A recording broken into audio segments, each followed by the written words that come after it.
When we first decided to come to Turkey, Tanner had told us of his idea of hearing about and talking with other people about the idea of a Grand Terroir. And we all thought it was interesting. We attempted our best to get as many wines as we could from this region. And this is the result of it. We invited Tim and Charles, who've been here many times and are pretty much experts on these regions, to come up and talk. And we also have some of the winemakers themselves who will be joining us. So please join me in welcoming Tim and Charles and the launch of the Grand Terroir. Thank you.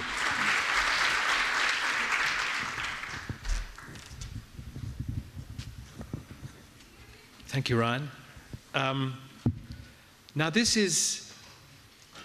has been the most astonishing journey of discovery for me, I think probably for Tim as well.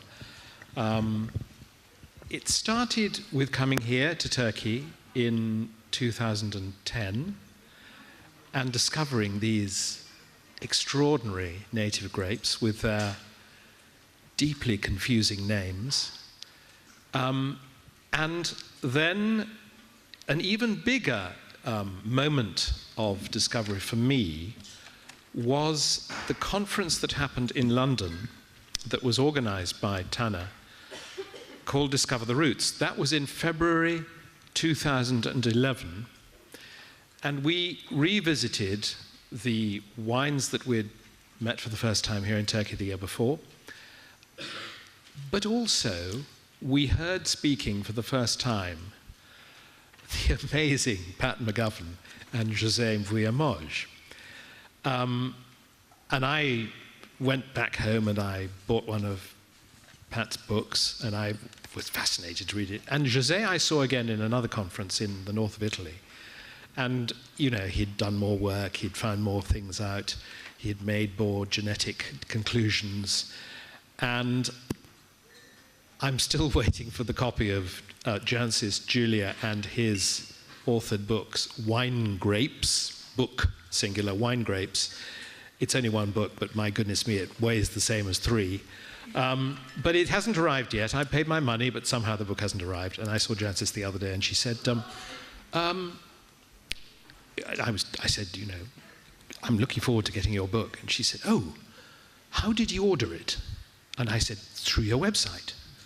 She said, oh, and looked distinctly unhappy about this. But anyway, I am crossing my fingers and hoping it will arrive. And Mrs. Clever Opaz. Now you wonder there, why Gabriella has such good forearms, you see. Look, she's works out with Jancis' book. She must have borrowed that from José, I think, who was flaunting it yesterday at the tasting. And you can stand for 1/2 hour with your arm outstretched and the book in it. And that would be daunting. But it looks a wonderful book, and apparently José was saying yesterday, for those who didn't come to the presentation that he and Pat did, it's got all sorts of new stuff in it. I just think that for me was one of those moments in my wine life that just took me in a totally different direction. I'd vaguely heard that maybe the roots of wine were somewhere out here. But this gave me, for the first time, from the point of view of what Pat McGovern has done, the archaeological, archaeobotanical. He goes out, he finds the places, he digs them up, or is there at the digging up, and then he takes bits of pot away and scrapes the residue out and back to his lab at University of Pennsylvania, and then makes the most astonishing discoveries. And it was great. And then you've got him linking up with José Vuillemoj, who is a botanist, great geneticist, and he then makes all these wonderful conclusions about the wild population of vines growing in a particular place and how they compare genetically with what we now drink. Whether it's Boascara, Pinot Noir, Nebbiolo, or whatever. And it suddenly, this vista of relationships opens up. And for me, it was an extraordinary experience. Anyway, so for anyone who was not there, and I have at least one friend in this room who was not there at their presentation yesterday, the birth of modern vines, modern Vitis vinifera, as opposed to Vitis vinifera sylvestris, the wild vines, the birth of modern grapes as we know them for wine happened probably around the same times in various separate places. The suggestion was made yesterday that there was probably not just one single domestication of the wild vines. People having discovered that the domesticated vines, hermaphroditic, they had larger yields, they performed better year after year. It wasn't just a question of you had a vine, sometimes it was a male vine, sometimes it was a female vine. The male vines never gave you any grapes, surprise, surprise. The female vines only gave you grapes if there was a male around. But the hermaphroditic vines could do it every year. That's great. And somewhere between, as far as I could guess, 8,000 and 9,000 years ago, possibly here in modern-day Turkey, southeastern Anatolia, and I'm very excited to be going tomorrow to Elazığ, which is in that direction, possibly in what is now modern-day Georgia, modern-day Armenia. It may even, there was definitely a little bit of winemaking in the north of Iran. And, you know, here are these, what have I left out? If I know, I haven't. Here are these places back at the dawn of wine time. And we are sitting here today tasting wines from, okay, not from Iran, but from Turkey, from Georgia, from Armenia, and from the Lebanon. Now, the Lebanon comes at a slightly different moment because they weren't in from the birth, and probably down there we're talking a couple of thousand years later, something like that. And by the time it gets down to North Africa, to Egypt, to the delta of the Nile, it's probably about 3,000 years ago. So, you know, it's quite recently, just yesterday. But we have wines from all these countries, and that is the background to this tasting. We did hope to have one from Egypt, and in your tasting sheets, we had one down, it's called Beau Soleil, and it's a white wine, the one we chose. I think there was a red as well, but we liked the white. And one of the reasons we liked the white was that it was made from an indigenous Egyptian grape called Benati. Unfortunately, through a combination of officialdom, customs, a slightly negative attitude towards fermented grape juice in Islamic countries, it hasn't made it, for which I'm sure the winemaker, we had an incredibly apologetic email from the winemaker the day before yesterday. So we don't have the Egyptian wine, but that's the baby. We've got the wines from the historic country, and we've got wine also from one of this part of the world's most dynamic wine countries, which is Lebanon. So that's the background. The idea was to gather all these countries together. We had a fantasy at some stage of, you know, Israel, Greece, Syria. Anyway, and some of them didn't happen, but we are very excited by the fact that we've got quite a few of those founder countries or places from which the wild grapes were originally domesticated with us today. And now I think I'm going to hand over to Tim, who would like to say a little bit as well. Thank you, Charles. Lovely to see you, everybody. This is actually my 7th visit to Turkey. I first came here in 1986. And it was a result of reading a book called The Towers of Trebizond by Rose Macaulay. And this wonderful book has what I think is one of the great first lines in literature, which is, "Take my camel, dear," said my Aunt Dot, climbing down from her animal as she returned from high mass. And I thought, brilliant, I'm going to go. So I went to Turkey. It reminds me slightly of, some of you may have read a book by Anthony Burgess called Earthly Powers. And his other wonderful first line also has a bishop in it. It was the afternoon of my 81st birthday, and I was in bed with my catamite when Ali announced that the Archbishop had come to see me. Both of these remind me a little bit of the ultimate tabloid headline. There was a competition in a newspaper in England, and the one that won it was Sex Change Archbishop in Mercy Dash to Buckingham Palace, which I thought was brilliant. Charles said the Grand Terroir is the rather grand name that we've come up with for this tasting. How do we link all of these disparate regions? Our original vision was to include the Levant, the Eastern Mediterranean, Transcaucasia, North Africa, and Anatolia. And on our kind of hit list of countries was Cyprus, which we didn't manage. Syria, there is a winery in Syria, believe it or not, and there is a press trip going there next week if anybody would like to go to Syria. Armenia, we did get. Georgia, we did get. Israel, we didn't get, sadly. Lebanon, we've got. Greece, we didn't get. Egypt, we almost got. And Turkey, we have got. Our idea from the start, really, and this will not be the case with the Lebanese wines for reasons that we'll explain, was to focus on indigenous or near indigenous grape varieties. So this afternoon, you're going to taste Narinja. I think some of you will have tasted that already. And Kalachik Karasur. You're going to taste Saperavi, Riccazzatelli, and Areni Noir. Now, some of those varieties you may be familiar with already, I hope so, after 2 days of tasting Turkish wines, but others you probably won't be familiar with. We're going to explore the wines in a little bit more detail as we go along. Charles and I were both very keen that we should make this a PowerPoint-free zone, basically, but we have done one thing. Is that right? Yes.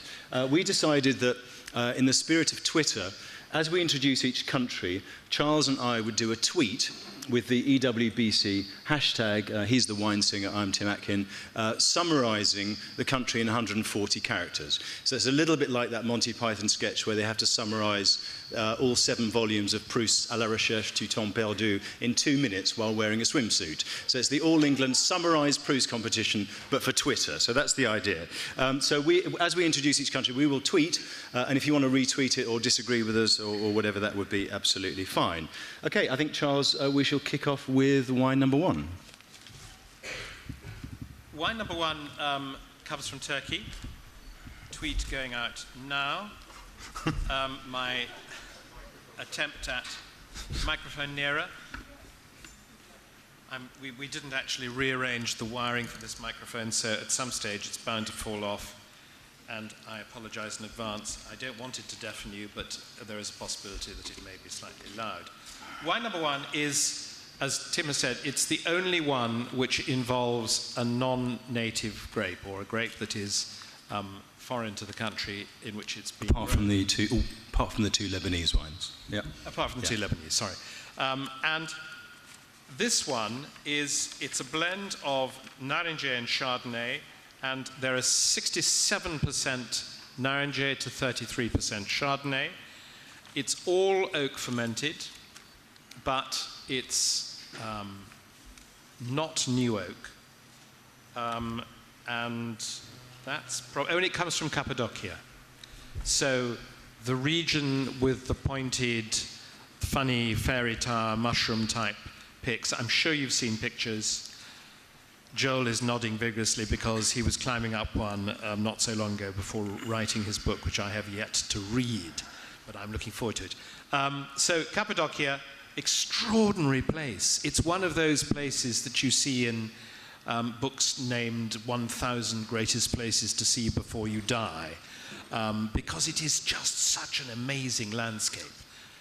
And this comes from Cavaclödere, and what do I want to say about Turkey generally? I mean, we heard yesterday from José about the genetic clusterings actually identifying certain populations of wild vines in countries with some of the modern vines that we know and drink on a regular basis.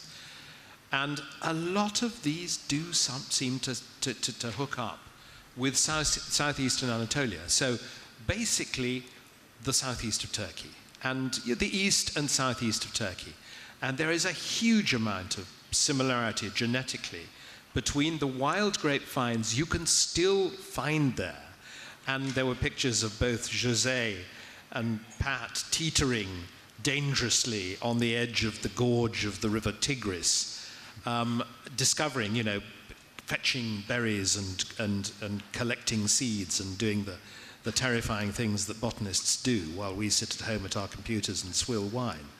And it's this is work done in the field which has produced results that are, to my way of thinking, stupendous. They were making wine in the other countries, but so many of the grapes that we know and love do seem to come from wild grapevines originally in the southeast of Turkey. And I think that's amazing. So this one is narince, which is, in Turkish, I'm told it means delicate. Opinions seem to vary on this as to whether it is delicate good or delicate rather neutral. But, I offer you that translation. I believe that is narince, what it means. And it's paired with the Chardonnay. So it's all oak fermented, barrique, but not new. And I've found over the tastings of Turkish wines that I've done that this combination, the narince with the Chardonnay, it's a very successful blend. It really does seem to work well. The narince has pretty good acidity. One of the big problems for narince is that its leaves, apparently, are highly prized for making dolmas, which you probably enjoyed, those vine leaves. Well, a lot of those will be narince leaves. And if you take the leaves off a vine, we know what happens. You don't get an awful lot in the way of sugar development, and you can't probably make very nice wines out of them. So this is the sort of occupational hazard of narince. It also, I'm told, makes a lot of grape juice, because the juice it makes is extremely good. Talking last night to a winemaker very active here in Turkey, he said that I was quite shocked to discover that the price that is paid for grapes sold to make juice is slightly higher than the price paid by the winemakers for the same kinds of grapes. But, there you are. The Turks are obviously very fond of their grape juice and are prepared to pay well for it. Do you like this, guys? I think it's a beautifully made wine. Applauded, ripple of applause. I think that the Cadder guys do a great job throughout, and I think this is a lovely way. There will be other. You will have tasted other white wines out here. Emir is the other grape variety that I've discovered that I love, and I think makes excellent wine, particularly strong for sparkling wine. But not, that's not a bad thing. I'm saying it makes damn good sparkling wine. It's grown in high country.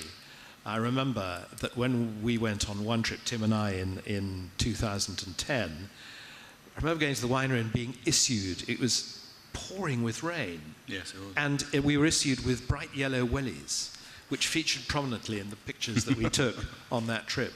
But it was extraordinary, right up on a high plateau, these little bush-trained vines, little stumps of things, and with this icy wind whipping round. It wasn't just cool climate, it was cold. Now, I guess in the summer things are different, but, it certainly gave a really, an idea of a climate with real extremes. God, I'm almost thinking about Burgundy as I say this, freezing winters it's very hot summers. Highly continental, isn't it? Highly continental, probably without the kind of rain that Burgundy is lashed by all too often in the summer. But, it's certainly got a very varied climate. I think there are two things that Charles didn't mention, which I'd like to add. One is that we're on limestone soils here, and those of you who are familiar with Burgundy will know that limestone soils tend to give you wines with more longevity, I think a bit more focus and grip to them, whereas clay soils tend to give you slightly plumper flavours, and I think that's true of this wine. I like the focus and tension of this wine very much. We're also at 950 metres, So, I mean, it's not the highest vineyard in Turkey, but that's certainly up there, higher than almost anything in Europe, I must say. The other thing I think is worth pointing out is that Cavacliderie are an extremely good winery, as Charles said. They're also the biggest winery in Turkey. I think it's very important that your biggest winery should also be the winery that makes some of your best wines. That's the case with Conchitoro, certainly in Chile, where I think they've really led the category. And I think it's great that Cavacliderie, their top-end wines, are amongst the very best in the country. I mentioned that I first came here in 1986, and I tasted a wine then that I thought was called Buzzbag, B-U-Z-B-A-G. I've subsequently been told it's actually pronounced Buzbar, I think, which was a big sort of volume brand. And is that right, Buzbar? How was my pronunciation? It's one of those invisible Gs. It's an invisible G. And I thought this thing was so wonderful. I'd been a wine writer for a year that I actually took 2 bottles home in my rucksack, along with a carpet that I still have. And I got back to London to my flat and thought, I'll try the Buzzbag. And somehow in the return journey, it had basically turned into Scumbag. I don't know quite how, but it was one of those things where you get a lesson in not bringing wines back that you've enjoyed, sitting looking at the Blue Mosque, and then switch to red wine. Just to quickly say my little piece on Turkey, I'm not going to say much more because Charles has summarised it very well, I think. I've been here twice more to taste with something called the Masters of Wine tasting, where people enter their wines to be tasted by 5 MWs. I've seen Sarah Abbott here and Christy Canterbury, both who were on our part of the same panel earlier this year. And so we get a very good overview of what's happening in Turkey. And it's been very interesting, I think, to see the rise of grape varieties like Petit Verdot, like Nero d'Avola, like Cabernet Franc, like Grenache, Syrah. We've had a Pinot Noir, and I just had, as I said, a Tempranillo out there. But to me, what's interesting about Turkey are the indigenous grape varieties. Yes, it doesn't have as many indigenous grape varieties as Portugal or as Italy or as Greece, but I think these 5 that we've talked about, the 2 whites and the 3 reds, they're not easy to pronounce. It reminds me slightly of the old cartoon. There's a guy, a Polish guy sitting there at the opticians. And you know, when it goes in the opticians, it gets smaller and smaller and smaller at the end when you're staring at it. And the optician says, "Can you read the bottom line?" And the guy says, "Read it. I know him." And it's kind of these words, very, very complicated words to pronounce. Anyway, Charles and I spent ages learning how to pronounce Kalecik Karası, Boğazkırı, and very good, I thought. Very good. So, keep the mouth in this position, really. How can you not love 3 grape varieties that mean Ox's Eye, Black from the Small Castle, and best of all, Throat Scraper? I love that. It's brilliant. So, yes, these international varieties are wonderful, and there's some great examples of wines out there. I mean, the transformation, even in the space of when we first came in 2010 to where we are now, has been remarkable, I think, in the space of a vintage and a half, really. So we're going to see much, much more of these wines coming up. So on to... Just before we leave this little bit of Turkey, just another tiny fact.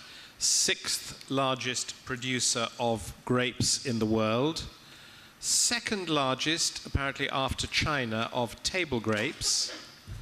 And a slightly sad 3% of total production of the grapes grown in this country end up in wine. So all those wonderful products we've tasted outside, that they are part of that 3% only that make it into a bottle as wine. Our idea is we've got some special guests, and that as we go along, we're going to ask a representative from each country to come up and talk about their country.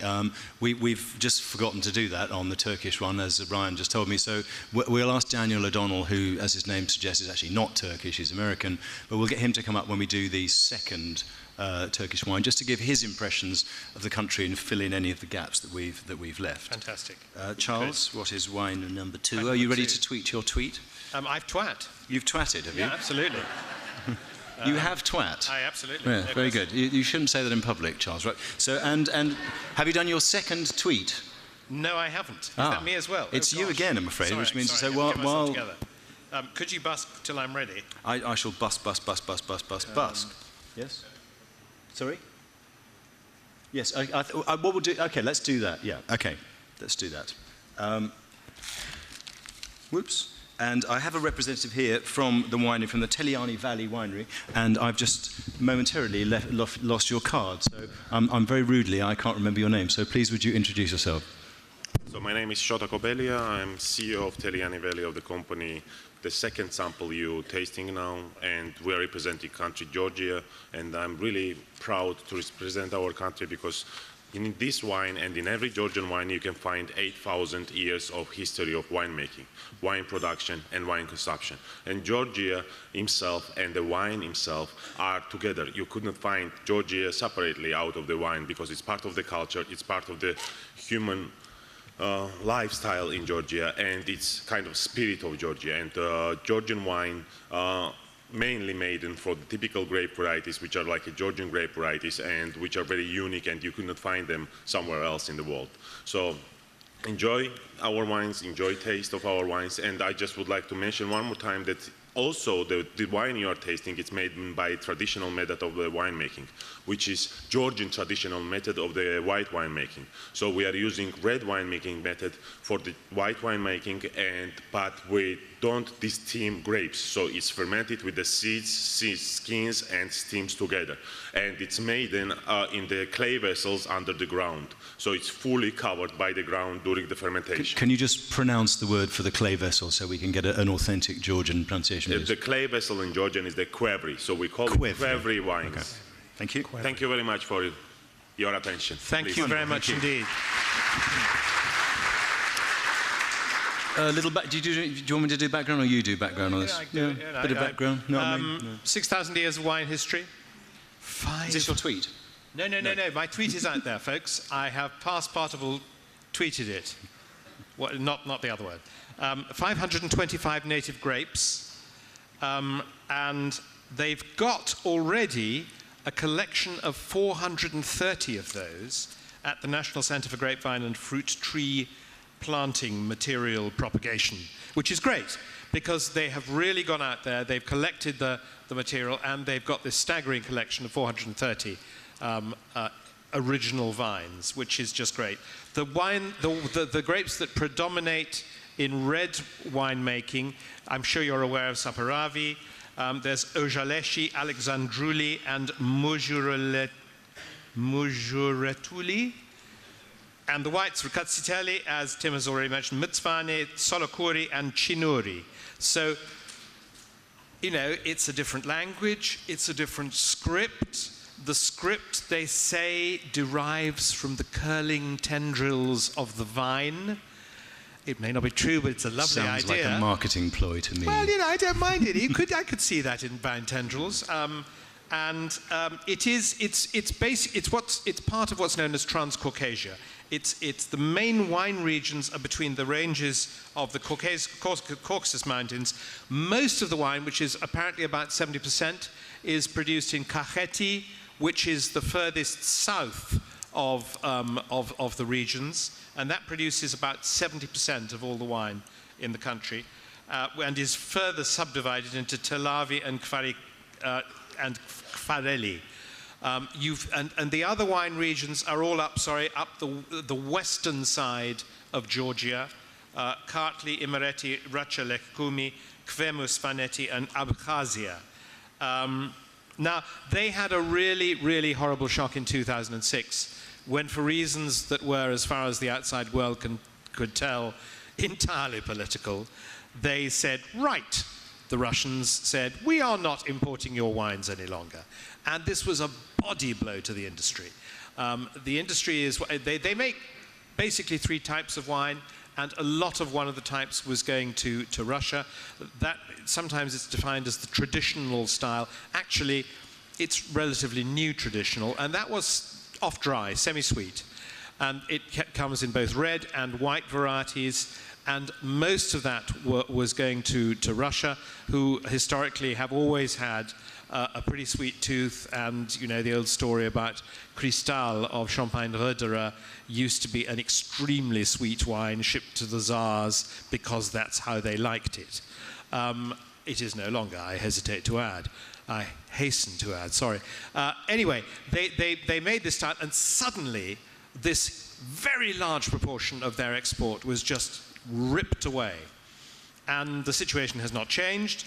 They've had to find other export countries. And in 2010, they were exporting, I mean, the first countries will be familiar as members of the old Soviet bloc: Ukraine, Kazakhstan, Belarus, Poland, Latvia, and another 40 countries. So they have really gone out there, they've hustled, and they've replaced that huge wodge of their production. The other two styles are the style, first of all, of our second wine, which is made in Qvevri. And the difference between the Georgian Qvevri, and this also applies to the Armenians as well, but the Georgian Qvevri, it's an amphora, it's the classic amphora shape, tapering away at the bottom, but it, unlike a Greek amphora, which stands above the ground, this is below the ground. It's buried. And the traditional way of doing it, and you meet nowadays winemakers all over the world who are beginning to copy this, it all goes in. You know, the grapes go in, the pips go in, the skins go in, the stalks go in, and then they leave it. And what comes out, comes out. And some of the examples are phenomenal, exciting, different wines. It's almost a different kind of drink. Yeah, of course, it's fermented grapes, but it's almost a different category of wine because, of course, it's got tannins from the skins, the pips, and the stalks. It takes color from the skins because not all white grape varieties are pure white. Sometimes they're slightly bronze colored, slightly pink colored. And so you have a totally different, and this is a good example of an amber colored wine. It's a long way from tawny port, but it's a pretty deep gold yellow, and as you can see, it's a 2010 wine. So it hasn't had a lot of aging. It almost looks a bit like a natural wine, except it's drinkable, obviously. But it's come on. They had a talk about natural wines this morning. They didn't come to blows. I enjoyed it very much. I had to agree with Robert. We both enjoyed natural wines in our time. We do occasionally, yes. We do. I'm interested. Are these wines made with no sulfur or just low sulfur, or lots of sulfur? I think this has got a perfectly decent amount of sulfur because it doesn't. You know, it's in good nick. Yeah. Yeah. Joel is nodding his head vigorously. I must say, I like the slight phenolics you get from the bitterness you get from the grape skins. Really, rather interesting style. I love it. Actually, more and more, I'm finding with some kinds of white wines, I'm enjoying the phenolic aspect. I mean, for years, winemakers have been telling me how carefully they avoid any kind of phenolic hint. And in some countries, that is still very true. But other countries, you know, places like... Hang on one second. Just a comment, I think. Is this on the sulfur? Yeah. Yeah. Hello, there you are. Tell us about so during the fermentation, there is no any sulfur in the wine. We just add little bit sulfur before the bottling because you know it's regular process for the bottling. That's it. Okay. It's very low sulfur in the wine. During the fermentation, there is no any sulfur because clay vessel is hermetical. It's under the ground, so there is no any danger to damage the wine during the fermentation. So very very low sulfur reduction. Very low sulfur. Thank you very much. I just think this is brilliant. I love this nose. I find it has something which is reminiscent of original grape, but apart from that, it's not fruity. It's not in your face. It's not sort of like biting into any kind of fruit. It's got spices. It's got the kind of things. It's got herbs. The kind of things I'm used to finding in sort of body rubs and that sort of thing. It's got really interesting flavors. Hey, don't you get people to rub your body? No, I don't. You should try it. Os Clark occasionally rubs my body, largely with warm oil, but it's very interesting. It's almost like this wine has got grip. You know, it's almost like it's got a bit of tannin to it. It has got a bit of tannin. I absolutely love it. This was a clear winner. We did a tasting of Georgian wines, and we really wanted to include, as we said, 2 indigenous stars, and we thought both these were really wonderful wines. And of course, the style I haven't mentioned, which should not be forgotten, is the modern style, the, you might say, international style, and that's growing. It's not very big at the moment, but it's coming on. But I have to say, I am curiously fascinated by these Qvevri wines when they're as well made as this, you know, with a little bit of sulfurate bottling to keep it in good nick. I think this is delightful wine that I would happily drink half a bottle with a friend. And you know, through a meal. Quick show of hands, who likes it?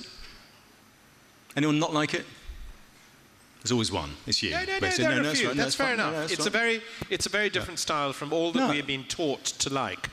I think it's quite a challenging style, isn't it? I mean, I think it's perfectly legitimate not to like it. It's legitimate It's fun. to dislike anything and like anything, except Pinot Grigio, of course, where it's just not legitimate to like that. Right, there we go. Come on. Yes, Sir Abbott? Yes, Saperavi. Sorry, what am I talking about? No, Ricazzatelli. Yeah. This, I think, Yeah. it's got a bit more. Yeah. I think it's got Ricazzatelli, Mzvani, and Chinuri.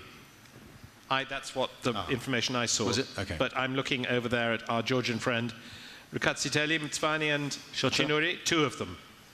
Two of them, okay. Right. Okay. Chinuri? No. It's the other one. It's Mzvani and Ricazzatelli. Thank you. Let me make one quick comment. If you are going to ask a question, we want other people to enjoy this, so just raise your hand and let us get a microphone to you. Otherwise, Joel has a quick question. nobody's going to see it.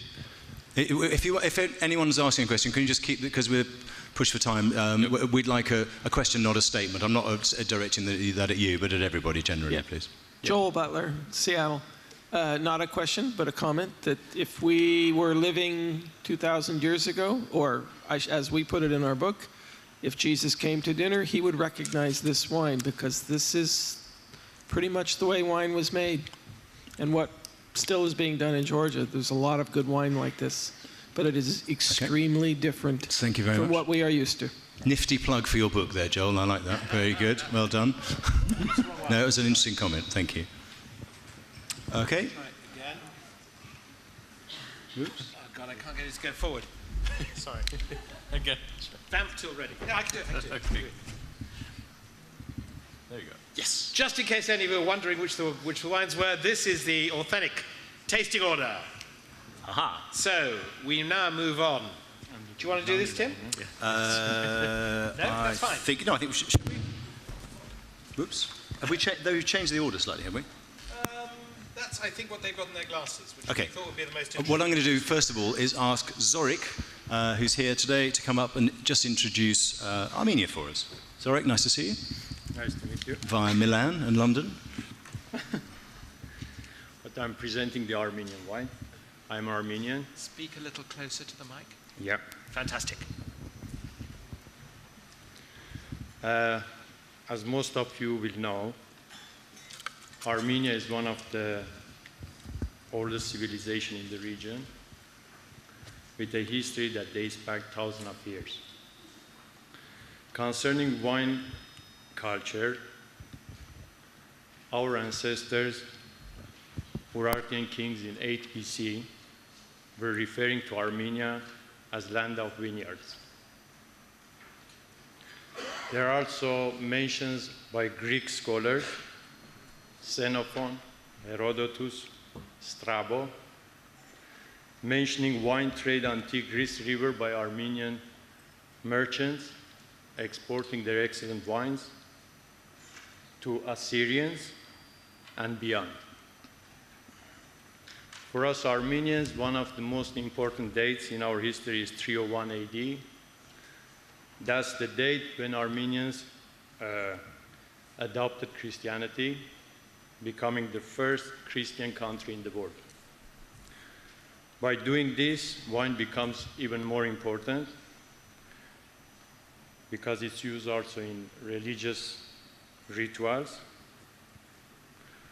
This importance is evident also in Armenian illuminated manuscripts and on the relief of sculptures in monasteries that there are nowadays in Armenia. I just go briefly for 2 discoveries, then I talk about today Armenia. We got the Karmir Blur, Red Hill, which is a discovery done in 1940s. And it's in the vicinity of the capital of Armenia, Yerevan. They found 400 large amphoras buried under the ground. And this proves that the wine industry was well developed even 3,000 years ago in Armenia. But the most important is the RNE1 cave, discovered a few years ago. This cave is considered to be the world's oldest wine production facility. This is an international expedition discovered it and is not open to public yet. Concerning modern day in Armenia, unfortunately for the wine industry, Soviet era has been negative because for some illogical reason, Armenia was designated for brandy and wine became secondary. Today Armenia is divided, I can say, in three parts. North of Armenia is concentrated on white wines. In Ararat Valley, we got mostly grapes that are supplied for the brandy production. And we got south of Armenia, Yeregnadzor, which is the region I am from, I mean my winery is from, which is the quintessential wine growing region. In my project, which is the Zora project, my philosophy is authenticity, quality, and create boutique wines with international credentials and bring out the Armenian terroir potential working with indigenous grapes. Being an Armenian from diaspora and living in Italy, my natural choices to choose my technician has been from Italy. So in this adventure, which I started 12 years ago, I am with viticulturist Stefano Bartolomei, which is from Bolgheri region, and by Alberto Antonini, which is my enologist from Chianti region again.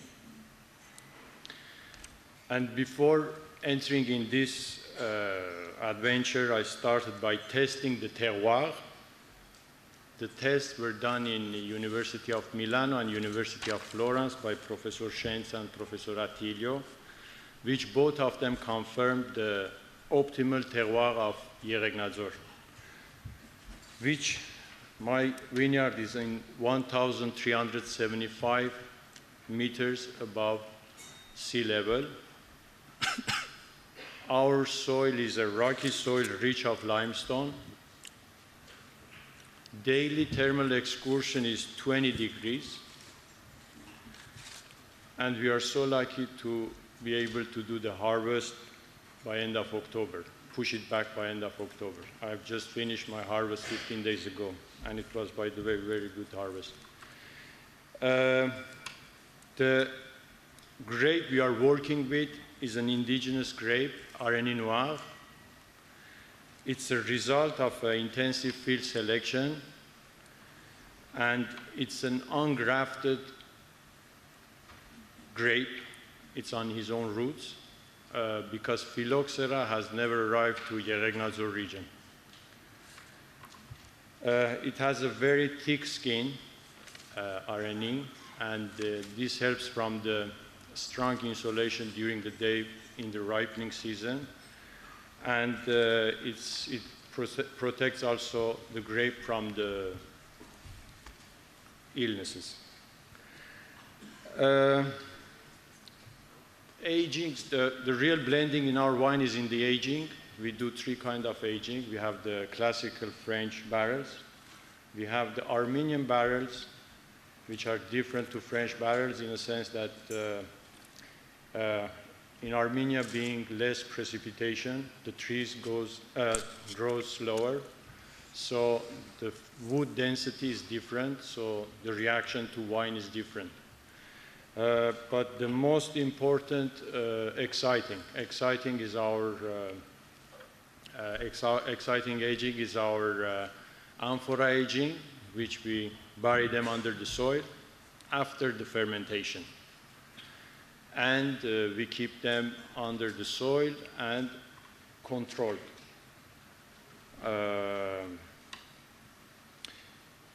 Being the first one trying to produce wine with modern know-how in a rural part of Armenia, the challenges are really too many. starting from the mentality to transports and so many other things. This is my first vintage after 12 years of work. I have only one wine, working on a second wine, which with no rush. I will be not rushing to come out with the second one. I hope you enjoy. Thank you. Yeah. Congratulations. Is there a spontaneous round of applause? There's a 2011 vintage, I hope, isn't there? You say you've only made one wine? Right, okay, we good. just bought it 2011. Well, I was sent a bottle of this wine in April this year by Liberty Wines, who are the UK importer of this particular wine. And I thought then it was one of the most exciting wines I tasted in ages. I was blown away by this wine, and I still am today. I think it's a fascinating wine. I'm also very interested in all this, the DNA research that's going on, and eventually I suppose we'll work out exactly which of these varieties is which and who's related to whom and all those sorts of things. Part of me kind of doesn't want to know though, because I rather like tasting these varieties and think, well, no, that reminds me a little bit of this or a bit of that. And I get lots and lots of different varieties in this wine. I mean, definitely Syrah, there's something of Pinot Noir about it. There's a little bit of Nebbiolo maybe, but more the acidity, maybe a bit of Sangiovese. Who knows what this grape variety is related to. My tweet or twat or twat, whatever it is I've just done, it says the following things. It says oldest winery, well, we've just heard about that. Altitude versus latitude. Well, Armenia is actually on the same latitude as Barcelona and Naples, which are pretty hot places. But I said altitude versus latitude. So it's altitude that basically compensates for that latitude. The average altitude in Armenia is 1,800 meters. The lowest point in the country is 380 meters. USSR brandy. Under the old Soviet Union, they decided, as they often did in a slightly boneheaded way, that Armenia should produce brandy and that Georgia should produce wine. So even today, 90% of what Armenia produces from grapes is actually brandy. Then I said indigenous GVs, or indigenous grape varieties. There are about 500 of those, another wonderful fund of grape varieties, many of which I hope are in José's book. Zorik was saying to me he thinks that about 30 to 40 of those are made commercially. So, again, an unbelievable fund. Ararat Valley, well, that's the main wine region, and I think about 75% of the grapes in the country are grown there. Mushali, which is a white grape variety, is the most planted grape variety. That was the next bit of my tweet. Then Areni Noir, which is this grape variety we've just tasted here. Foreign expertise. Well, we talked about Alberto Antonini. Paul Hobbs, many of you will know, who's a Californian winemaker who started at Simeon and Robert Mondavi and now does a lot of consulting in Argentina, is a consultant to a new project which is just beginning now. It's got some vines in the ground. And guess who's there too? Michel Rolland. Is there a single country on earth where Michel Rolland is not a consultant? He's even in Armenia. So, it's what? Poland. He's not a consultant in Poland. There we go. We found somewhere where Michel Rolland doesn't feature. Great. And the last one, my last bit of my tweet, UK, that's true. Who would want to consult in the UK, really? Sorry. Poland, right, there we go. Thank you. Asked to be heckled and you get heckled, really. And the final thing I put in was Zora, because I think this is the future of Armenian wine. I mean, it's an unbelievable wine. So thank you very much for bringing this wine along to share with us, because it's delicious. Tim, I think There's Jose. Another comment or question? Yeah. Jose here has a comment on the grape. All right. Wonderful. Jose. Hello. Welcome. Hello. Well, I'm Jose Villamo, the happy author of the Wine Grapes book, together with Jancis Robinson and Julia Harding. Can people stop plugging their books unless we ask them to plug their books? But thank you for plugging it again. Right, okay. Okay, Yes. I'm not going to disappoint you. Okay. I have already analyzed the DNA of Areni, and it has a unique DNA profile. You've done it already? Yeah, it does not match any other variety. Brilliant. It is 100% indigenous to Armenia. Yeah. Lucky guys. And I agree with you. It is a fantastic wine, and I tasted some other wines from Areni with some friends blind, and everybody was saying Nebbiolo. So you're right about the comparison. But Areni is unique, and it would require much more work to understand its origin, its parentage, pedigree. I'm here for you guys to do that. Thank you very much. And it is a brilliant book, folks, so we can plug your book, but you can't. I think Nebbiolo, but the pepper spice and the elegance, to me, is almost Northern Rhone Syrah-like. I mean, if I were given that blind, I don't know where I'd put it. I think any budding Masters of Wine candidates in the room, we won't put that in the exam. Actually, we should, shouldn't we? Everyone will fail. No, his we won't performance do this that. morning, Justin Hurd-Sneed, would get it absolutely right. Did we mention limestone soils? We did, didn't we? Again, God, I love limestone. Isn't it just limestone brilliant? I mean, doesn't Gary Vaynerchuk get people to lick bits of chalk or something when they're tasting wine? It's difficult. It's a geeky word, minerally, isn't it? And it puts people off. But some of these wines just are very mineral, and I really get that from two things, granite and limestone. I get a very, very strong minerally character, and I've definitely got that in that particular wine. Okay, Charles, we've twatted and twatted. Now we're back to Saperavi. We're back to Georgia. We're coming to Georgia. I just want to put in one little tiny titbit that Zorik shared with me earlier, which is that apparently a lot of the time when the great Winston Churchill, our wartime leader, was seen swilling cognac and smoking cigars, it was in fact Armenian brandy, because he was sent a regular did he know Christmas or box. Oh, I'm sure he was a connoisseur, a connoisseur. Anyway, so we're moving on now back to Georgia and to, sorry, shuffling's a bit of paper, and to the Saperavi. So Saperavi, I'm sure you're aware, cépage teinturier, red juice, and so it makes wine of distinctly dark color. The other thing that I thought was fascinating, just backtracking for a second, was the fact that Zorik told us it's steel fermented, that wine, and then it goes into karasna, the karas being the Armenian word for the buried amphora. And the name Karasi apparently means from Karas. So it comes from these buried amphorae. But it doesn't ferment in them like the Qvevri wine from Georgia did the wine before. They're fermented in steel, and then it goes to mature, part of it, in these karasna. Okay, back to Georgia. This, I believe, is also Qvevri fermented, but aged in oak. Then it goes into oak. So now we've got the mixture of the old and the new. It's got that old style of fermentation, underground amphorae, but then it goes into oak barrels.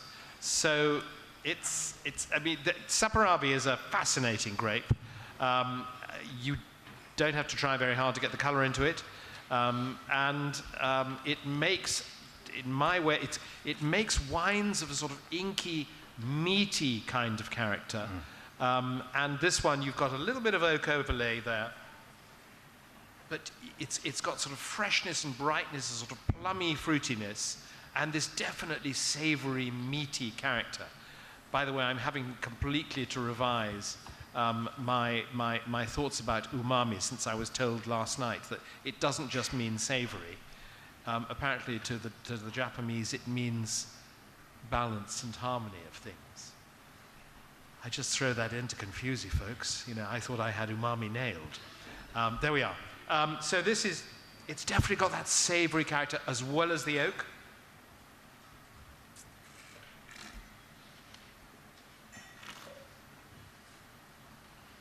Rich, meaty, lovely tannins, pretty soft tannins. They're there, but they're ripe tannins. They give lovely structure, good acidity, and you know, I'd be very happy to keep this for another 5 years and then have another look at it.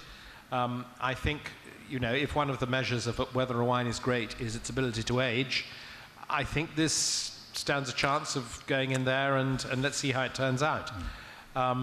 The Georgians are wonderful. I went to, while we were enjoying our Olympics in London, I had the pleasure of being invited to the building where the Georgians were playing. You know, when they'd done their Olympic stuff, they would come and drink significant amounts of wine, eat Georgian food, and of course they would sing. I'm not going to attempt a Georgian chant now because it needs several males. I'm not sure if the women sing or not. It's always been males that I've seen singing in choirs. But it's stirring stuff. You know, you feel they are songs to be sung by men dressed as warriors about to leap into the saddle at the slightest moment, the moment's notice. But it's great. And I really enjoyed this evening's immersion in Georgian culture, even if it was far away from Georgia. One of these days, I shall go to Georgia. I'm not actually taking that trip this time, but I will one day. I'm really looking forward to it, and slightly envious of those of you who are going after we finish here in Turkey. Okay, let's move on. Just quickly on that, I don't know if any of you are rugby fans. Are you? Yeah, someone at the back, one. Georgian scrummaging is renowned for being pretty ferocious, the pack of forwards from Georgia. And Saparavi always slightly reminds me of a Georgian front row. It doesn't take any prisoners. It's got what Australians call grunt, I think, in the wine.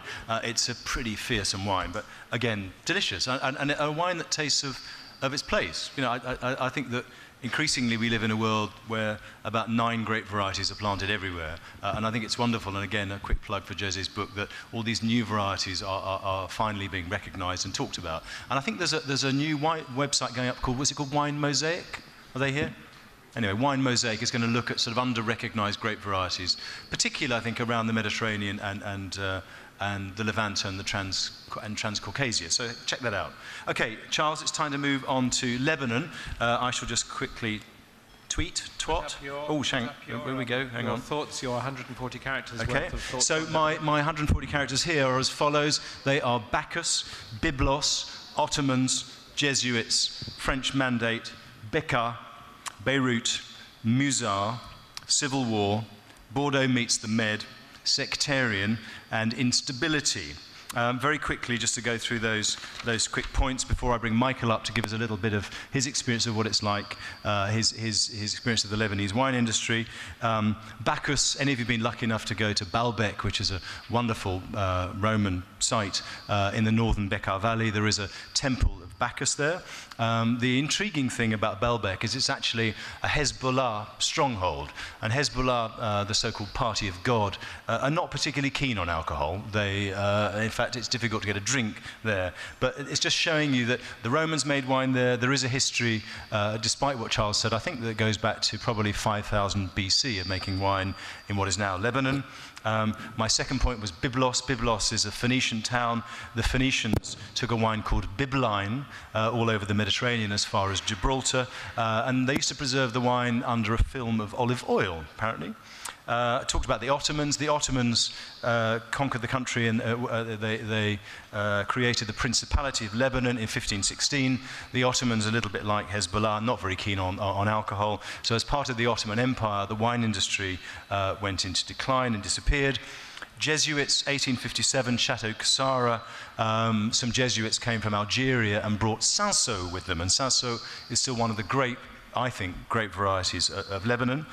French Mandate, after the First World War from 1918 to 1943, Lebanon was French. And there were 30,000 soldiers and officials living there, and the French liked drinking wine, so they implanted more grape varieties. Lebanon, if anybody's been there, it's not necessarily Francophile, but it's very Francophone. Most Lebanese speak French, and the majority of grape varieties planted in Lebanon are French. There are 2 white grape varieties called Terroir and Obeidi, and these 2 grape varieties appear in Chateau Musar's white wine. Bekaa, well, Bekaa is the main grape growing area in the country. It's not actually a valley, it's a high plateau between 2 mountain ranges. Its lowest point is about 900 meters, its highest is about 1,200 meters. The highest vineyards in Lebanon are not in the Bekaa Valley, they're in Batroun, which is on the west coast. Beirut, well, Beirut is sometimes a bit optimistically described as the Paris of the East, but it's a very, very cosmopolitan city. And any of you who have ever been there will know that it's a fantastic place to eat. Chateau Musar, you've got to mention Musar. Everybody drinks Musar. Its first vintage was 1959, made by the mercurial Serge Ochard, and it's a very strange wine, Musar. Consumers love it, despite the fact that it's often volatile and has Brettanomyces, both of which Serge Ochard thinks are very positive things about his wine. The curious thing about Musar is it's better known outside Lebanon than it is within Lebanon. If you go to Lebanon, most people, they're aware aware of Musar, but they do not regard Musar as being one of the top wines from the country. And we're going to see two of what I think are the top wines from the country in a minute. Civil War, quickly, 75 to 1990, 15 years of Civil War, pretty nightmarish times, and I hope we're not sliding into that situation again. Bordeaux meets the Med. Well, the main grape varieties of quality, I think, are Cabernet, Merlot, Syrah, Cinsault, Grenache, Mourvèdre, and Carignan.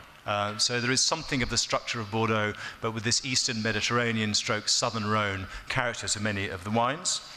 Sectarian, there are 19 religious communities, so there's something of a tinderbox waiting to blow up, I'm sorry to say, and that brings us to instability. The two wines we're going to taste today are both from the 2006 vintage, when it was the last time there was a war in Lebanon with Israel. My dear friend Oz Clarke, our dear friend Oz Clarke, who's given to being slightly pretentious at times, he claims that in these wines you can taste the tension in the grapes. The grapes felt the tension of the surrounding tension at the time. There we go. So that's my twat. And quickly, in terms of wineries, there are 40 now in Lebanon. There were 5 in 1990. There are about 2,500 hectares of vineyards that nobody really knows because there hasn't been a census since the 30s. A lot of the producers, and this is true of two of the producers we're going to see today, are former Arak producers. So they're like Raqqa producers. 3 companies control 2/3 of the wines produced there: Kasara, Kafraya, and Musar. The 2 wines we're going to see today, the first one is Chateau Ka. At that point, let's just bring Michael up, Michael Karam. Michael is the author of Wines of Lebanon. He's a dear friend, and he's the leading expert on the wines of the country. So, Michael, I think you were going to share just some of your impressions of how you see the industry develop. Thanks for plugging my book, Tim. Okay, pleasure. I can plug your book.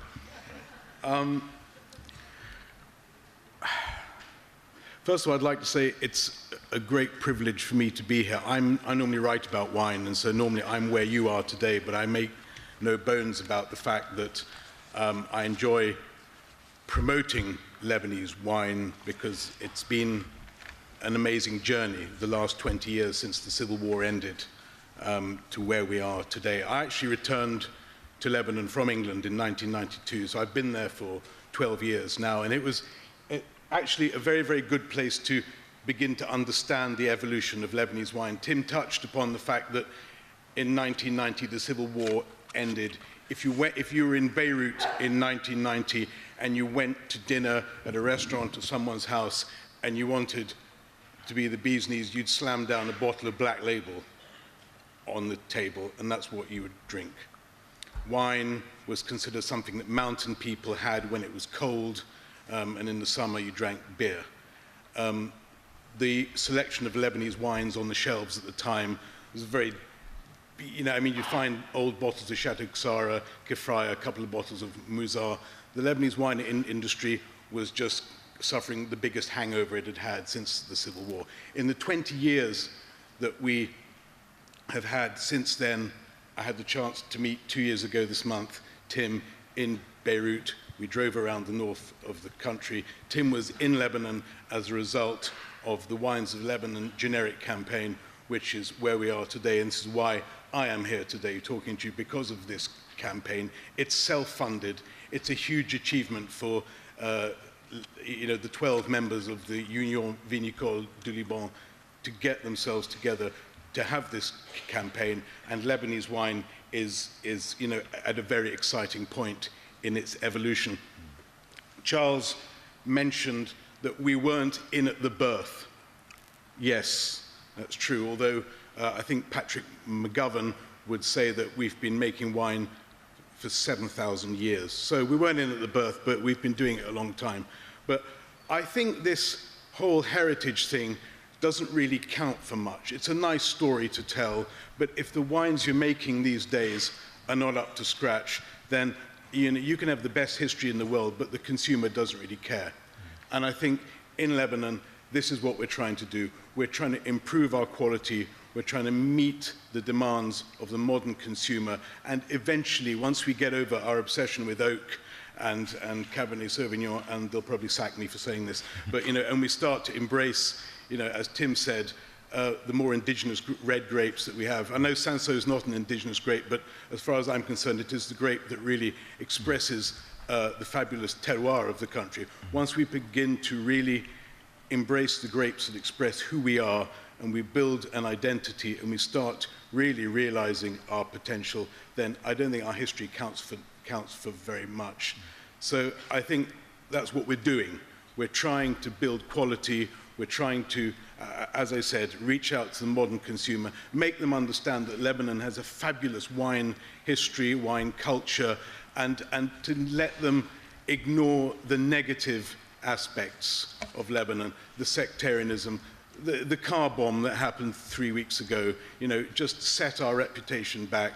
It shouldn't do, because Lebanon is a wonderful country with, as Oz Clarke said, and I remember that he said, the Lebanese have a huge generosity of spirit. And I think this is reflected in the wines that we make. You're tasting 2 of them today. I want you to go and taste them, go outside, taste them more, and tell us, and tell the world about Lebanese wine, because we need your feedback, and we need to take our wines to new markets and show what we can do. So thank you very much. Thank you. How many Lebanese wines are here? There are 8. Eight wines, including Muzar. Including Muzar, yes. Okay. It'd be very interesting. I mean, those of you who don't know Muzar, which is probably almost nobody, but it's interesting to taste Muzar against slightly more modern style wines.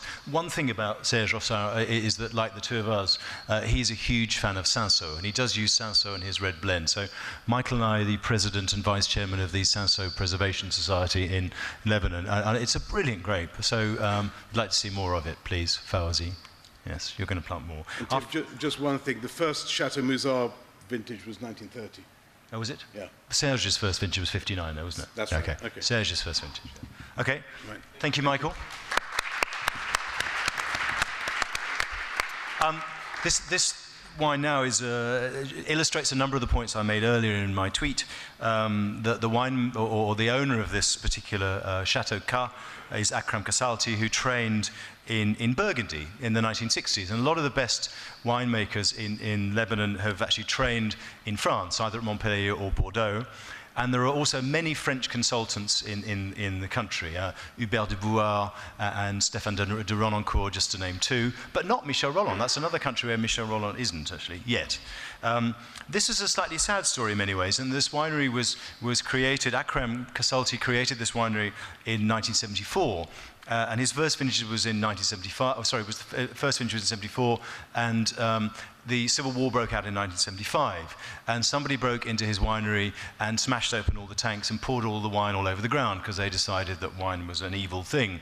And so he decided to go out of the wine business and went into syrups and liqueurs and carbonated drinks, including something called Buzz and something else called Freeze. Having made a small fortune, or rather a large fortune, making those things, he decided to go back into the wine industry and lose most of his money, presumably by reopening his winery in 2005. So it's a sort of old winery, slightly just pre-Civil War winery, which has been reborn as a winery, as I said, from 2005. This is that classic Bordeaux Rhone blend that I like. Almost all my favorite Lebanese wines have these characters. And this is Cabernet, Merlot, and Syrah. 24 months in oak, which seems like a lot, but for me, I think the oak is nicely done here. Michael is spot on when he says that some of these wines in Lebanon are still way too oaky. And I think the same thing is true of Turkey. Any of you who've tasted wines out there, I think that a lot of consumers, particularly domestic consumers, associate quality with the flavour of oak. And therefore, if you give them lots of oak, they think it must be very good. It's a bit like having a heavy bottle. People assume you're making a good wine. And I think the challenge for these countries, if I may group them together, is actually to wean people away from this association with quality and price with oak, basically. So I think Fleur de Cas, I particularly like the way the oak is handled in this wine. And I think it's aged extremely well. I think for a 6-year-old wine, considering it's got 14.5% alcohol, I personally don't feel that on the palate of this wine. Quite agree. No, it's got a lovely freshness, leafiness. It's frighteningly drinkable. No, great. Let's move on, because we're pushing time. I'd like to ask Daniel now to come up and tell us a little bit about the experience of being a a winemaker here in Turkey, and a little bit of where Turkey stands in this new, exciting, modern era of winemaking. Daniel O'Donnell from Cairo. Thanks, Charles. Thank you. And I think you've got to tell us what happened to your hand, really. Was it a 2 Cuban virgins, yeah, really? started that way, and basically, it got worse. And then their dad came to get you, right? Okay. No, my disability is not my arm, it's my brain. So, know the feeling. Right. Howdy, y'all. I just finished my 7th vintage here in Turkey, and I'm not going to speak specifically about the wine. I'll let Tim and Charles do that, but just give you a kind of an overview of what I've seen in the last 7 years. I had a similar experience with Tim when I first came here with Buzba. I had gone out into the vineyards and tasted the grape Oskus Gozu and was really intrigued by it. And then I went to the store and bought a bottle and opened it and tasted it, and the first thing that came to my mind was who's shit in the bottle. I mean, it was really heinous. And from that point to today, the industry itself has made leaps and leaps and bounds, and not baby steps. There have been people who have joined the wine industry in the last 7 years and built small little chateaus and are putting their hearts into it. And I think, although it is, to parrot what Tim said, it is the responsibility of the larger wineries to make the best wines. I think that the smaller wineries are the ones that eventually change the industry. They're really doing it for the right reason. They're not in it for making millions of dollars. They're most likely losing millions of dollars, but they're in it for the right reason. And in Turkey, what I found is, and it's kind of hard to put into words from a winemaker's standpoint, but it is somewhat like a winemaking pilgrimage. Me, I come from Napa. I work in Argentina and Barolo and a lot of other places. And then to come here and discover Narinje and Oskus Gozu and Boğazkere and the flexibility of collegiate Karasai and to really have to check your ego and sit back and let the vineyards teach me what they have to offer has been a really amazing journey. There are some fantastic wines out there. We do suffer from oak plague, like lots of developing countries do. And I think that that's actually being toned down as we're all learning more about the grapes. Keep in mind that 8 years ago, the government owned most of the winemaking. So there were very few private wineries that were doing quality work, and the government was doing really bad work. I mean, really, the wines were terrible. A quick story, when I reviewed the stocks of the government monopoly at that time, there were 16 million liters. I threw 12 million liters away. I put 65 grams of sugar in it and sold it to Russia, and wouldn't let the company that I worked for put their name on it. Did it sell? It was that, yeah. It was a gold medal winner in the International Wine and Spirit competition. Oh, sorry. But it was really ghastly. And those wines from Ataturk's time, those were the standards. You know, the standards were very, very poor. And the Turkish public, the wine drinking public, grew up with that. And I'll ask everybody this a question that I ask a lot of people: who makes the best macaroni and cheese? Well, it's your mom. She better, or you're a communist. Yeah, because that's the milestone. The first macaroni and cheese you had, that's your milestone. That's what you measure all others to. So one of the things that Turkey is getting past, which is fantastic in the last 7 years, is they're experiencing quality-made wines now, and they're getting away from their mother's macaroni and cheese, and that macaroni and cheese wasn't very good. Now they're starting to taste some quality macaroni and cheese from somewhere else. And so in the last 7 years, the quality of wines overall have not gone baby step up and up. They've become clean, they've become crisp, they've become focused. I think a lot of Turkish producers now are starting to understand that brightness and acidity really help and can make wines quite joyful. We're also learning that we can make wines to age, and we can make wines to drink. And we can do that at the same time. Just be patient and age the ones that need to be aged, and drink the ones that need to be drank. And some of the grapes, some of the native grapes in Turkey lend themselves to both processes quite well. Collegiate Karasai, for instance, is a marvelous wine 8 months after it's made. I mean, it really is this fresh, delightful, joyful. it's a grape that there's not a lot of fugue around. It's very focused. It's not complicated. It's simple, clean, fruity, fresh, lovely. Absolutely love it. Where when you look at Boiscret, that's, if you don't handle that grape correctly and you don't age it well, it's like getting kicked in the teeth by a horse. I mean, the tannins can be aggressive and grumpy and angular and dry, but if the more that us producers in Turkey learn from the vineyards, the better our wines tend to be. And I think that they really have made a wonderful journey from then to now. I really have to thank the vineyards of Turkey for teaching me to be patient and teaching me to be a better winemaker just by listening to what they do. Because there's flavors and textures out there in some of these ancient varietals that never tasted anywhere before. Anyway, there's my 2 minutes. Cheers, Thank you very much. Thank you very much. Daniel's so modest, he didn't actually say he's the winemaker for Cairo. You didn't mention? I only cussed once. Okay, he only cussed once. That was pretty good for him. That's a record. So, Kaleci Karası, we've got in a glass. I know I felt so much in tune with what Daniel was saying. It reminds me of grapes like in their best forms, like Gamay, like Dolcetto. It's got that sort of freshness, brightness, slightly plummy. But it can do what Gamay can do in the sort of top wines of the cru. It can produce wines which are capable of aging and becoming more interesting and developing. And just to interrupt, Joel yesterday likened it to Nerello Mascalese, which is the great grape of Etna, and I thought that was a very astute comparison. I can really see that in this grape variety. Jose, where's he gone? Jose, do we have a DNA match for KK, Kaleci Karası? Nothing yet. Not yet. No, not yet. It has been analyzed like many other ones, but it is 100% DNA profile unique.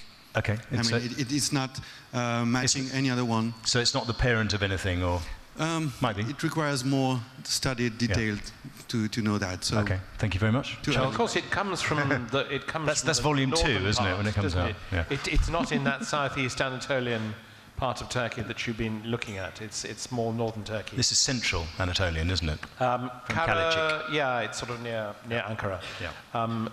Karası, the word for red in Turkish, has nothing to do with the Armenian word karas, meaning the underground amphora.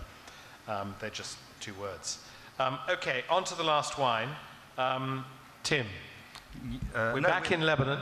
Have we had enough of KK? We haven't really talked about, but we should probably talk about the winery it comes from. I mean, I just say this comes from Sevilen, and Sevilen are the third or fourth largest winery in Turkey. They're working with about 15 to 20 varieties, French varieties obviously, but also indigenous varieties, as we're seeing here. Their Petit Verdot is amazing. If you get the chance to try that, it's an incredible wine, and did again very well in the Masters of Wine tasting.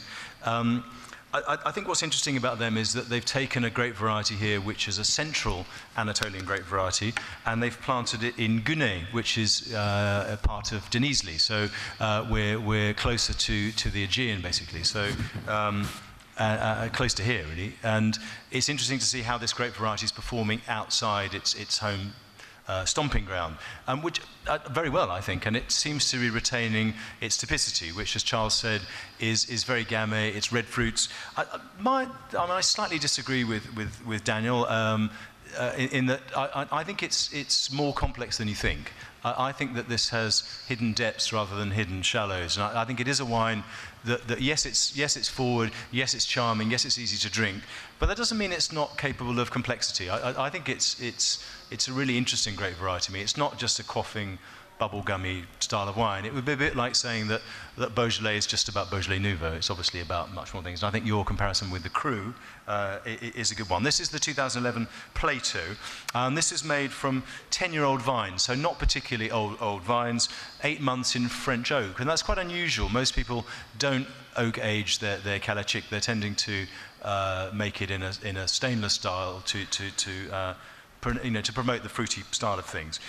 Just one other thing about this variety, two things I think are unusual about it. One is that it's a late ripening grape variety, and you would expect it to be an early ripening grape variety like Pinot Noir, and it's not. It's actually comparatively late ripening. And So the other possibly thing, not helped by being planted at 700 no, meters. exactly, probably isn't. And I think the other thing is that it's an old grape variety, as we've heard, but it's a comparatively recent rediscovery. Yeah? And I met the last time I was in Turkey. I met the man, a professor. I think he lives in Ankara, doesn't he, Joel? Who rediscovered Kalecik Karasu, and it's one of those stories a little bit like those Croatian vines that Carol Meredith rediscovered and made the match with or the link with Zinfandel.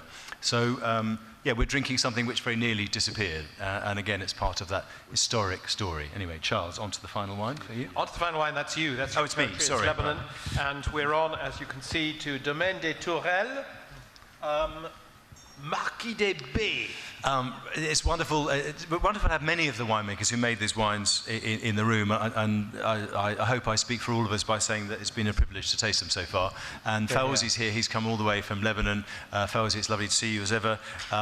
Fawzi not only makes fantastic wines, but he has a world-class collection of garden gnomes in his winery, which I particularly like, and I'm fond of them very much. Fawzi studied in Montpellier, again, that French connection, and worked at Chateau Margaux, and has then gone back to a winery that his family bought, I think in 2000, Fawzi, wasn't it? It was originally a French winery, which was set up in 1868. It's the oldest, it's the first commercial winery in Turkey, set up by a Frenchman called François-Eugène Brun, and François... Yes, correct? Sorry, Lebanon, not Turkey. Sorry, forgive me. Yes, too many glasses of wine. Again, I think this is showing that Bordeaux Mediterranean style. We've got 50 Cabernet and 50 Syrah. This is Fawzi's top wine and gets 18 months in French oak, 1/3 new, first use, 1/3 second use. Again, altitude, Bekaa Valley wine, 1,000 meters above sea level, pretty low yields, and these are Gobelet vines, so there probably can't be that many Cabernet vines in the world that are grown as bush vines. A lot of Lebanese vines are grown as bush vines, and a lot of them also are unirrigated. The vineyards themselves are very beautiful, and with bush vines obviously being close to the ground to preserve moisture. These are on clay, limestone, and gravel on the top, so a little bit of Bordeaux there and a little bit of Burgundy too. They're in the Western Bekaa, and Fawzi has told me how old his long wine will age for. He says 20 years and above. This is 06, and I think you'll see that it's a more structured wine, certainly, than the Chateau Cas. And I think if the Chateau Cas is pretty much ready to drink for me, I think this wine has got more concentration and a little bit more aging potential, and it's certainly one of my favourite wines from Lebanon. You've had this before as well, haven't you? Yeah, what I love about this is what I see as a slightly balsamic quality. It's more than just fruit. It's got, as Tim says, it's got this lovely structure, and it's got this sort of wonderful balsamic, aromatic quality, which I find very appealing. I don't know whether that's the place or the winemaking, but you don't find it often, and I really like it. Now, folks, we are coming towards the end of our allotted time, and we'd be very happy to pass on any questions you may have to people who know more about Georgia and Armenia than we do, or anything else. If anyone has got any points to make, please do wave your hand around in the air, and we will try and get a mic to you. Anybody? Do we have any questions or comment? Well, preferably Ryan just has questions. a roving mic. We have somebody over here too. Because I mean, if you don't ask a question, I might sing it to you. in Georgian. I can't do Georgian. No, can't do that. Whoop! Wait 1 second, please. Okay. Yeah, could you just repeat the varieties, but in song?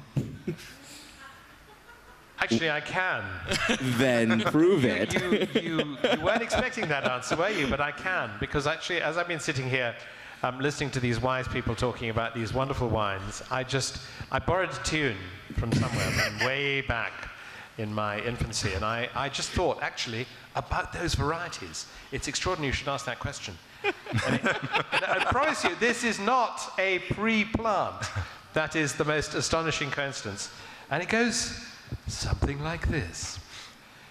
In 2012, it was a very good year. It was a very good year for Boascare and Kalegi Carousel. Narinje Okuzgozo Emir and Saparavi, Rukatsitelim Nitzvani and Areni, and no Benati in Esmir.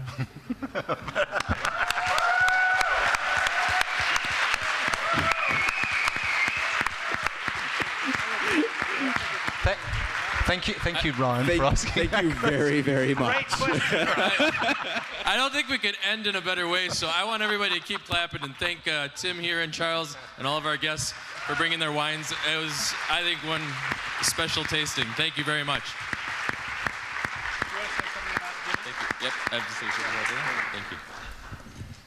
All right, right now, we get to keep on tasting. There's more Lebanese wines, Georgian wines, more Turkish wines, and the Turkish wines, I want to make a point, actually are different. We have some new ones, some unique vintages and things, excuse me, being brought in. I also want everybody here to please give the biggest round of applause to a man, Gorkum. Gorkum, are you here? This man here made sure everybody got it. We squeezed the bottles to fill up the glasses. He's the man who made the tastings downstairs happen. Thank you, Gorkum. Thank you very much. Thank you. He's why we had a great tasting. So thank you very much, and go enjoy.